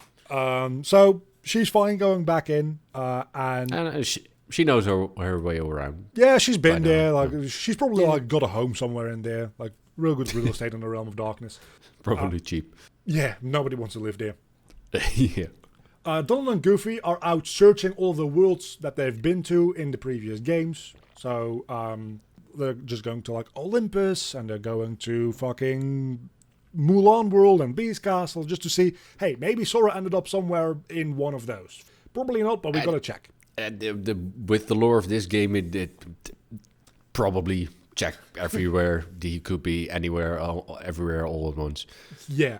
The Twilight Town gang, which is like Roxas, Shion, but also the like Xehanort band, so like all those people in Twilight Town are looking through Roxas and Shion's memories to see if they have any clues as to where Sora could be. But the important thing that we want to talk about here is the Final Fantasy crew. And Yuffie is so not impressed. They are looking through the data in Ansem the Wise's database. And they have potentially found something. But it is blocked by some like firewall in the form of 13 hard as shit boss fights. So they created digital Sora to fight those boss fights to gain access to the data. And that is the reason that we fight those 13 boss fights in this. There's a lore reason for it. Yeah, sure. You know, having a antivirus fight scene thingy. Sure. And some of these bosses are actually like really, really, really difficult. At first you have like 11 of them unlocked that you can do in any order. Then you unlock Shion, and Shion has introduces a mechanic that I passionately hate. Because certain of her attacks can decrease your max HP. Oh, that sucks. So if you get hit by it enough times, you just only have 1 HP and you can't heal. Yeah, shit. And then the Master Xehanort fight unlocks, and he has the same ability. And those fights are absolute hell. Like, I think all those 13 fights together took me like 5 hours to do or something like that. But then that sounds like, I mean, that's just the definition of, for context, if I play any sort of story-based game, I'm just like, I don't care, I'm here for the story, put it on easy, and let's go. This sounds like the definition of something I would be like, skip. It's the last part of the DLC for a reason. Like, this is there for the people who are like, okay, this is fun, I like this, I want to just get more of the gameplay and actually get challenged. Because for the most part, Kingdom Hearts is pretty easy, especially Kingdom Hearts 3 is pretty easy. This is where they're like, okay, everything's been easy up until this point, now you're going to get fucked, and you're going to get fucked real hard. And then you beat all 13 fights, and a 14th fight unlocks. God damn it. And that fight is the only fight in the entire series that I have never beaten. Oh, shit. Well, except for one in a DS game that is like ridiculously hard to unlock because you need to like link up with 100 other people. And I don't have friends. So... Let alone friends with a DS. With that game. Yeah. So I've never even unlocked that fight. But for any like reasonable boss fight that you can just like get to in any of the games, this is the only one that I've never beaten. I've only given it like 10 tries or something like that. But he has the same mechanic of being able to lower your max HP. Except that his attacks and his like attack patterns are so much more complicated and faster that I'm like, dude, I have taxes to pay. I can't be dealing with this. As a kid, I probably would have done it, but... Is this still Xehanort you're fighting? No, we'll get to who it is in a moment. All right. Because I want to talk about the cutscene that precedes it first. Since Sora wakes up in a nighttime version of the final. And I don't know how well this is going to come through on Discord compression, but if you look closely, you might see that he's in a slightly different art style. Yeah. Closer to what the pre-rendered cutscenes are, but still different from that to a certain extent. He calls out into the distance, saying, hey, is anybody there? There? And somebody is there. Out of the distance, a figure enters, Yozora. Remember this fucker? Oh. Yes, I do. I just don't remember from where. From the Toy Story world. He was a video game character in the Toy Story world. And Sora was mistaken for him. Yeah. So, Sora is now meeting the person he was mistaken for, Yozora. And Sora recognizing him, saying, okay, hold on, how does this make sense? You're not even real. Like, you're from a video game. Are we not in the real world? And Sora introduces himself, saying, hey, I'm Sora. Who are you? well, he knows who Yozora is, but he's introducing himself as Sora. And Yozora's like, "You're Sora? I've heard of you." And Sora says that we're not in the real world, right? Because Yozora's from a video game, but that girl talked about you to me, which... This is getting very confusing when you're talking about Sora, and then the other one says, "Oh, you're Sora," but he's Yozora, and yeah. Yeah, no, I feel like that is very on purpose. Yeah. I'll get back to that in a moment. Sora says that he ran into somebody who was looking for a Yozora. And I might have skipped over this in Kingdom Hearts 3, but when you're in the final world, after you, like, initially everybody died, you need to piece your, like, soul back together. And you run into these like, stars, all of which have, like, little dialogue boxes, and those are kind of like people that stuck around in limbo because they have unfinished business. People who can't pass on to the afterlife. One of them actually has a voiced cutscene, and it's somebody looking for someone, and Sora's like, "Oh, who are you looking for? Maybe I can help." And she's like, "Oh, I'll tell you his name," and then whispers it into Sora's ear, and nobody can hear it. This is calling back to that. So that nameless star, as people call it, is somebody related in some way to Yozora. And that'll become relevant in another game. Alright. Yozora explains that, yeah, no, we're not in the real world, but this is not what I look like usually. So how do you recognize me as Yozora? That doesn't add up. Usually I don't look like this. And also, why are you using Sora's name? And Sora's like, "Because that is my name." Duh. And Yozora says, "Oh, okay, that's neat. Also, I have a gun." Oh shit. Well, a crossbow gun, but... Well, I don't see an arrow in that, so it's just a gun with flair. It's a gun with crossbow handles because it's Final Fantasy. Yeah. So the ground they're standing on, the water in the final world, that stuff, transforms into Sora's Station of Awakening, and then shifts into the top of the 104 building. Which, I think it's a 104 building. 103 is in real life. 104 is in Square. I always get them mixed up. The one in Tokyo. Yeah. So, Yozora explains that he accidentally wandered into this place a while ago, and he went through some mysterious trial, after which he was told to save Sora. And then the most bullshit boss fight in the series starts. Sora's also like, "But if you're supposed to save me, why the hell are you fighting me?" And Zora's like, "Just let's do this, man. Let's get this over with." This fight has two different endings. Like, if you win, you get one cutscene. If you lose, you get another cutscene. Which just brings up into question which one of those cutscenes is canon, but I'll get to it. Well, Sora, main character, probably the one where he wins. There's arguments both ways to be made. Let's do the bad ending first, because bad news first, right? In the bad ending, where you lose, Sora is on the ground, beaten, as he suddenly explodes into a crystal structure. Like you do. Yeah. Yozora puts his hand on it and saying, "I will save you, Sora," leading into a shot of Yozora standing in the normal final world, the daytime version, as we go to a close-up of his eye, which is closed, and then pulling back out, he wakes up sitting in a car, on the back seat of the car. He talks to himself. "I've been having these weird thoughts lately. Is any of this for real or not?" As he says these things, his voice is overlaid with Sora's voice. These lines of monologue, are the very first lines we ever hear from Sora in the opening cutscene in Kingdom Hearts 1. Ew. It's, I don't know what that means, but it means something. Me neither, but that sounds significant. Yes. Especially for the fact as well that it's not just Yozora saying them. We'll get more into this in a moment. It's Yozora saying them, and then as he is speaking, his own voice is overlaid with Sora saying that same thing. There's like some real parallels going on between these two. But let's talk about name. Yeah. Let's talk about the good ending, and then we'll get a little bit more into that. Yozora himself here is fading away, looking down at his hand, saying, "I guess my powers aren't needed yet." Which leads into the same scene of Yozora waking up in the car, which we'll get back into a moment. I'll send you a cutscene of it. There's some real fuckery going on.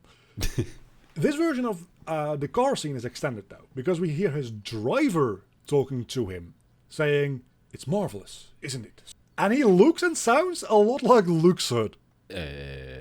Evil Linus. Uh-huh. A lot of people take this as Luxord is from the same place that Yozora is from, which is like, I'll just tell you right now, because you can probably put this together. That is the like unreality, like the fictional thing that the Master of Masters talked about last time. Yeah. He was going to go to. That is Yozora's world, and potentially also Luxor's world. And the world where the Master of Masters ends up at the end of this game, right? Yeah, Before and DLC. It's kind of a question. It feels like the Master of Masters is kind of like jumping back and forth between the two of them, but I'm not entirely sure. I guess we'll learn more about that in Kingdom Hearts 4. It's also where Sora ends up after being banished from the world. So everybody, like, they all just live in Tokyo. That's just where everybody's hanging out. Now, Wouldn't it just be absolutely hilarious if Kingdom Hearts 4 is just, in this world and it's just GTA in Tokyo? That would be kind of funny. With Sora as a protagonist. I wouldn't dislike that. I don't know if I would like it, but I wouldn't dislike it. So these two scenes, like the scene in the car, is probably just like one continuous scene that is canon. But there's no way in hell that both Sora winning and Sora losing are both canon at the same time, right? Yeah. I think we're gonna get to a bullshit Nomura-ass way to make it make sense that both of those things did in fact happen, personally. But if you had to twist my arm saying which one is canon, I think it's the one where Sora loses. Why?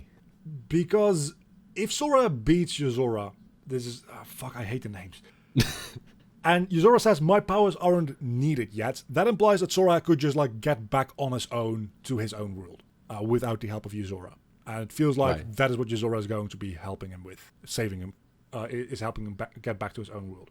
Aside from that, we have this transition where we go from like this shot, we cut into a close-up of his eye, and then we pull back into the scene of the car, which is a very seamless transition between the final world and like the real, non-fictional, fictional, whatever world, Tokyo. Like cinematically speaking, this just has a more has more flow to it than the other one. The other one just cuts from scene to scene. This one transitions smoothly, which feels like there's more attention put into this scene, which might imply that this is the scene that like they want you to pay more attention, in my opinion. It seems like they how I would interpret that is that obviously the game designers know you're gonna lose it first. Then you see all this, and then just to give you a reward for winning eventually, they give you a bit more information. True. Yes. Something like that. Yeah. Specifically for the car scene, I think that's the case. Yeah. Because that car scene like plays out the same way either way. We just like see more or less of it. It's mostly like that fight. Did it canonically happen? Probably. And what was the outcome of it? Because that probably like that informs quite a lot going into Kingdom Hearts 4. Because if Sora is just like stuck in a crystal, that's a thing that we need to address.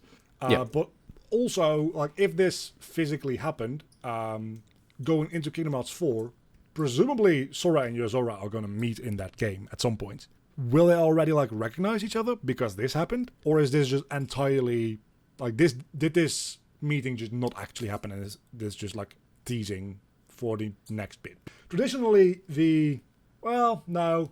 In Kingdom Hearts 1, you have a secret boss fight against Xemnas, teasing the villain for Kingdom Hearts 2. That meeting canonically does happen because Xemnas mentions it to Roxas. The secret boss in Kingdom Hearts 2, however, is not a thing that canonically happens. You get to fight Terra's armor. He's difficult as all shit, but that's not something that like actually happened in the lore. So my question is, how does this fight fit into that? It feels like this is an event that like happened in the lore as well. This feels like set up for the next thing. Yeah. Yeah. but in a deeper way than just, hey, this character exists.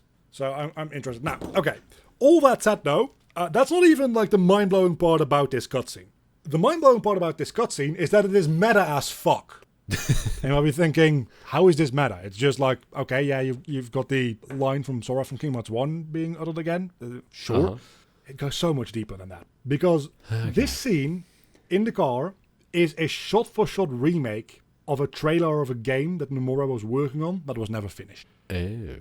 Around the time that he started work on Kingdom Hearts 3, he was also working on a game called Final Fantasy Versus 13, which got eventually reworked into Final Fantasy 15 after he was taken off the project to focus on other games like Kingdom Hearts 3 and like Final Fantasy 7 Remake. And he's still kind of salty about that, because he really wanted to make Final Fantasy Versus 13, and he got ripped away from it, and his work got like Frankenstein into an entirely different Final Fantasy game. So let's. I've got that Final Fantasy Versus 13. That just sounds like he's finally merging like Final Fantasy and Kingdom Hearts.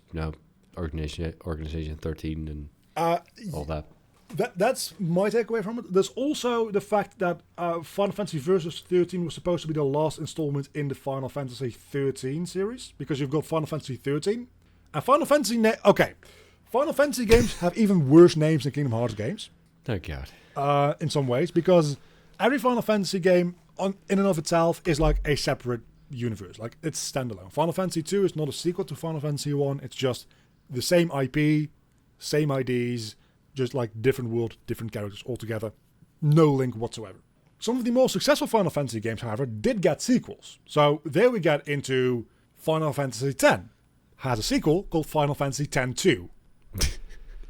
Final Fantasy 13 wasn't particularly popular at the time, but did get a lot of sequels. So you've got Final Fantasy 13, Final Fantasy 13-2, and Final Fantasy 13 Lightning Returns, which is Final Fantasy 13-3.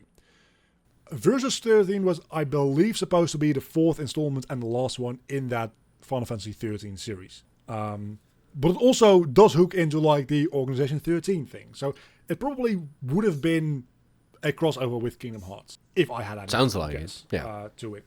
And especially now that it's being incorporated in Kingdom Hearts, I'm going to send you a link, and I want you to watch the comparison between the Kingdom Hearts cutscene and the Final Fantasy cutscene here. Like that's not a subtle reference. That's just literally the same shots. Either means that he was like, okay, let's cut some work and just reuse this thing that didn't go anywhere, or he's just very, very, very salty and he's. Oh no, he's being like Thanos, like, and fine, I'll do it myself. This is definitely him saying, fuck you to Square Enix. I am making Versus 13. I'll make it into a Kingdom Hearts game. I don't give a shit. I'm making this. Yeah. So I think that these scenes, especially if you see them back to back together like this, depending on how they get delivered on, I should say, but I think these are fucking genius. Because like there's a lot there, I just don't know what it means. But let me go through this real quick, because I don't know if you necessarily picked up on this or not. I've seen like that specific video like a billion times, because I'm very interested in what this means going forward. But there's some level of implication here, to me at least, that Yozora, aside from the name, is another Sora. We started this series with like a tally list of how many Soras can exist at the same time. Yeah. At some point I dropped it because there weren't being a lot of new ones added. Honorary guest star on the Sora list for now, Yozora, I think. Probably. Number 1, the name. Yeah. Number 2, the fact that the voices are overlaid like that. But it goes further than just those voices overlaying, because if you paid attention during the bad ending, it's Yozora who starts talking. Hold on, I will make sure that I say this properly. It's Yozora who starts talking, and then Sora's voice continues, and then they both talk, and then Yozora finishes. Mm-hmm. In the good ending, they're the exact opposite way. It's Sora who starts talking, then Yozora joins in, then they're overlaid, and Sora finishes. The exact same line. Just read the exact opposite way, which again is like a mirror. There's a lot of parallels very much being drawn between these two characters. The question is just, what is that, like, how are they related? I don't know. To me, I still think that he somehow is like a combination of Sora and Riku.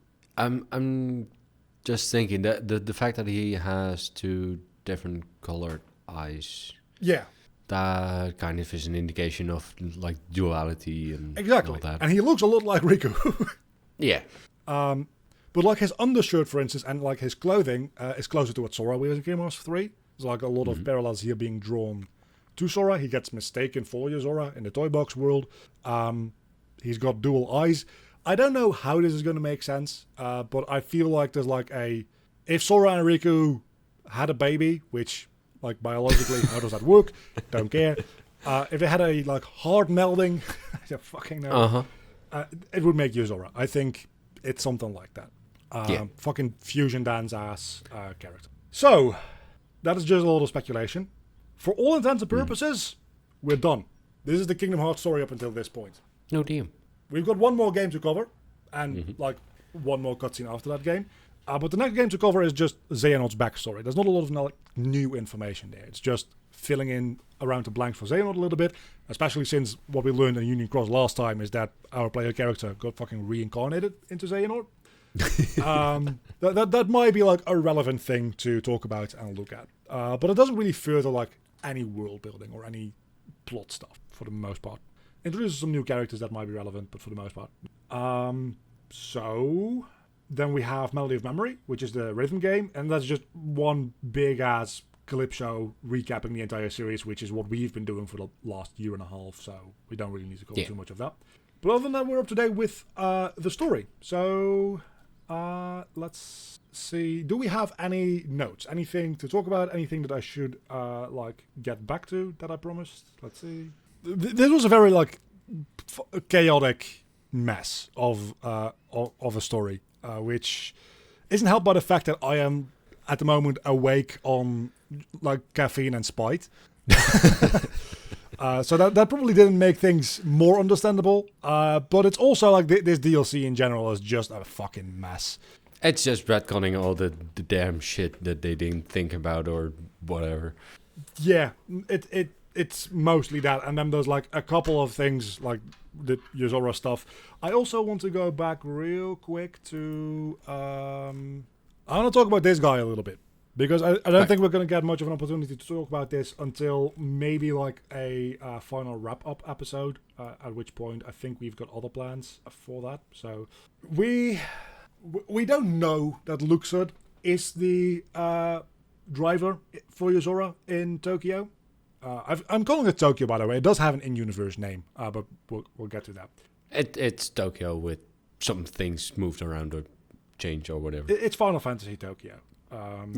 It's not a strange assumption to say that Luxord is from there, especially with that being the bookend to this DLC, and the DLC starting with Lucio saying, "But who are you, Luxord?"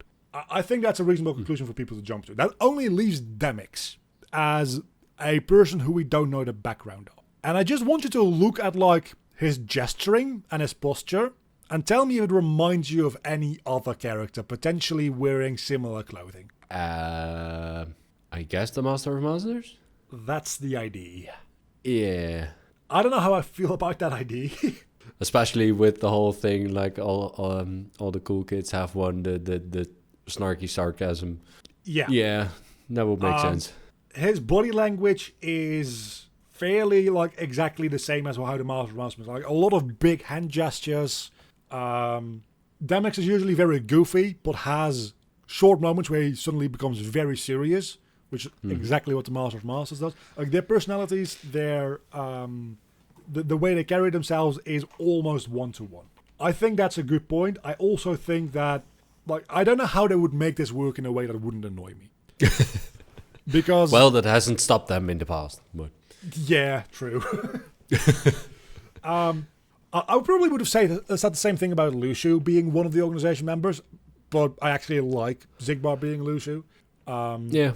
So that's one of the theories of the Master of Masters, because we've covered this before, right? We are like at this point 6 games into the Master being a character without having seen his face. He has to have a reason not to have shown his face so far. Whether it be he doesn't have a body because he is literally just light, or whether it is because it is a character that we already know in time travel shenanigans. And if it's a character we already know, Demyx does seem to be the most likely. There's one other theory that people have, which I actually like the idea of from like a writing perspective. I don't think it really works that well from like a foreshadowing perspective. Do you have any guesses? Let me ask that first. If you say Mickey, I'm gonna kill you. No. Well, one of the first things that came to mind for me, especially in combination with all the time travel shenanigans we have had going on, it's just old Sora. You fucking nailed the thing. Hell yeah. That's actually a common... Like, a lot of people say it as a joke theory, but I also think that it does work from the person orchestrating the entirety of Sora's life and all of the misfortune that he's had is just Sora at the end of his own timeline, having gone fucking crazy from too much time travel. That and just knowing, all right, all this shit needs to happen, and let's get it into motion. And that also ties into my own theory of maybe at some point Sora figures out that Yozora, you're from a video game. Maybe Kingdom Hearts 4 and like that saga is going to be about Sora figuring out that he is from a video game, and that just kind of snaps his mind. That would do that to someone. Yeah. And I really do think that they're going to be leaning into the video game meta thing in the next couple of games a lot more. So I think that Demyx makes a lot more sense from their characterization is very similar. I very much like the idea of what they can do with a Sora as the master of masters. Yeah, and that would also... it's not the first time that they've put in a distraction. Like, you probably think it's this person, but nope. Yeah, 100%. And the fact that young Xehanort seems surprised when the master says his name. Xehanort doesn't remember Sora, but this is a Xehanort that has gone through the events, like the time travel events of Kingdom Hearts 3. So, like, as we discovered or covered earlier in this video, memories in like your brain and memories in your heart are two separate things. So Xehanort's heart would remember Sora. So him recognizing Sora's name still would make sense to a certain extent. So but I am like pretty much on board with that theory. I don't think they're going to go with that, to be fair, very honest with you. I don't think they're going to go with it. I really hope they will, though. But the fact that's time traveling, wouldn't he know that he is basically fighting a younger version of the Master of Masters by the time at the end of Kingdom Hearts 3? That's a good point, because when you travel... Yeah, okay, that's a good point, actually. Because when you time travel, when you go back to your own time, you lose the memories of what you did during your time travel. But that wouldn't be the case with young Xehanort, because he's just in his own time learning about the Master. Yeah. And then aging into his older self, at which point he meets Sora. So he would be able to connect those dots if they're the same person. Again, I don't think that they're gonna go that route. But the only other thing that makes sense at this point would be Demyx. Or just light. Just light, and he doesn't have a body, which is why he has the coat, because that like gives him some kind of form. But that would be a big old cop-out. Yeah, I already don't like the fact that we have like darkness clouds, like personified darkness. If we oppose that with like a personified light, I'm not a huge fan of that idea. But I'm kind of shocked that you just went down and said, "Hey, old Sora," because that is with everything we've had through this series, it makes sense. At some point, you kind of pick up on how I forgot his name, the writer of this, director of this whole damn thing, how he thinks and. Yeah, he starts to like poison your. He starts to poison your brain. Yeah. So that is what I mostly wanted to cover. Is this Demyx scene being there is very weird because we didn't really need this scene of him like being goofy with like, "Hey, look at me, I've got a phone and I'm here picking up a replica body, which don't worry, I've done this kind of stuff before." Like, we could have just assumed that the replica body, they went back after it to pick it up and brought it back to Anthem the Wise. Mm-hmm. That was fine. This scene didn't need to exist. They animated this specific scene to put attention to it, which might mean that they want us to pay attention to Demix, or it might mean that they really wanted to put in a red herring here. One or the other. I also should point out, regarding Demix, that it's also the only character after the end of Kingdom Hearts 3 that we know is still alive and don't know where he is. Because after this, he just kind of like doesn't show up anymore again. So there is like more to Demix than there is to the Sora theory. But it also really is kind of weird because that means that both the Master of Masters and Lucio have been in Organization 13 the whole time. And they never seem to recognize each other. Yeah, even if Lucio never saw the face of the Master of Masters, you would recognize someone's mannerisms and voice and all that. Yeah, so I don't know. It's a lot to take in. And at some point, we're going to get answers to this, presumably sometime around Kingdom Hearts 4, which will be maybe, but for 2050, if we're lucky. I don't know. There is a trailer. But that's like, at this point, 2 years old, and we've not heard anything about it since, because Kingdom Hearts game development is always just... Well, when you're making a story this convoluted, then you need to do a lot of drugs, and you can't take all of that at once because you'll overdose, so that makes sense. Anything else? Not really. The fact that we're closing in on the end of this means that I need to get a fucking move on with what we're doing after this. Yeah. In which we're switching our positions, and I'll be explaining some bullshit to you. I can't wait not to have to do like 10 hours of research per episode every month because that's fucking killing me. I'm telling you, I've been doing this for a year and a half. I'm gonna have to do a lot of research for what we're doing after this. But we'll get to that. For now, I already have 2 games lined up as well for after we're done with what you're doing. For everybody like excited about that, I think there's gonna be. I'm not gonna tell you what they are yet. Obviously. But I think people who are into Kingdom Hearts are going to like me covering both of those games. But first we do your shit, and which is a good thing because my shit, I don't think there's very much overlap in that, but we'll see. It'll be fun. It'll be fun. Definitely. But we'll have 2 more episodes before that.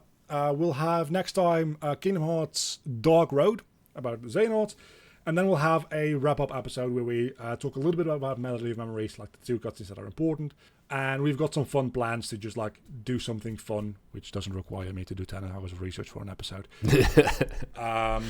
To wrap up this Kingdom Hearts thing, at least until Kingdom Hearts Missing Link is fully released, and then we'll cover that. Which will be a while, probably, because again, it was supposed to be released way before we ended this. And I thought, hey, maybe we can like wrap up with Missing Link by the time we get there, and now we're there, and it's still not here. Nope. And eventually Kingdom Hearts 4, and so on and so forth. Some people have also pointed out in the comments that I maybe should drag you into the Sleeping Realms theory.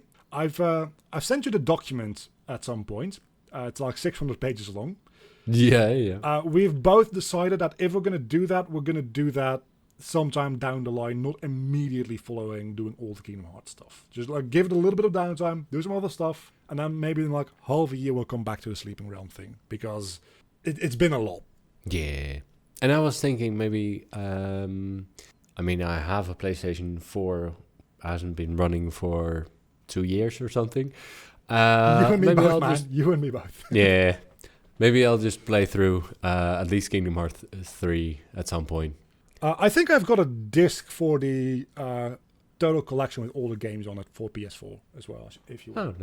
Like Kingdom Hearts 1 is kind of dated because it's got like some very bad platforming segments. But aside from that, like most of the games hold up pretty well. 3 itself is definitely one of the most fun to play. 2 as well.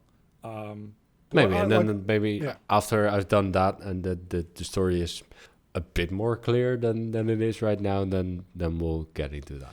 Yeah, like there's bound to be things that I skipped over that might be nice to be filled in on. And as well, we talked about this like off recording, but playing through it, you're going to get more out of it anyway, because you get like more time to digest stuff during gameplay. After just getting shit dropped on you in a cutscene, you get like half an hour of gameplay to slowly digest that before the next bomb is dropped on you. Where in this format that we're doing right now, like sometimes I've got and plot twist and plot twist and plot twist and your brain is just melting out of your ears.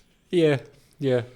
Just retaining information when it's delivered like that is hard. It's That's rough, why yeah. every time we do this, I listen back to our previous podcasts to just get myself up to date. Yeah, that's because when I hit stop recording, it's gone. It's gone. Yeah, no, that's that's entirely fair. If you want to borrow them at some point, I think I've got them on disc. Otherwise, they're also on PC. That's easier. They're on the Epic Game Store. So if you're like eager to spend money on them, I would advise getting them on PC. Well, that depends on how much, but we'll see. Yeah, exactly. I think that like both full price releases are 50 or 60 euro. But the first one is all of the games. There's like a collection with Kingdom Hearts 1 through Dream Drop, all remasters for the PS4, which then is ported to what's the face, to PC. So that's like $60 for like 5 games or something like that. That's a pretty more good reasonable. deal. But yeah, definitely. But again, if you want to play it on PS4, do let me know. Don't buy anything because you can use my copy. We'll see. And in the meantime, next time we'll be back with some more Xehanort stuff. Yay.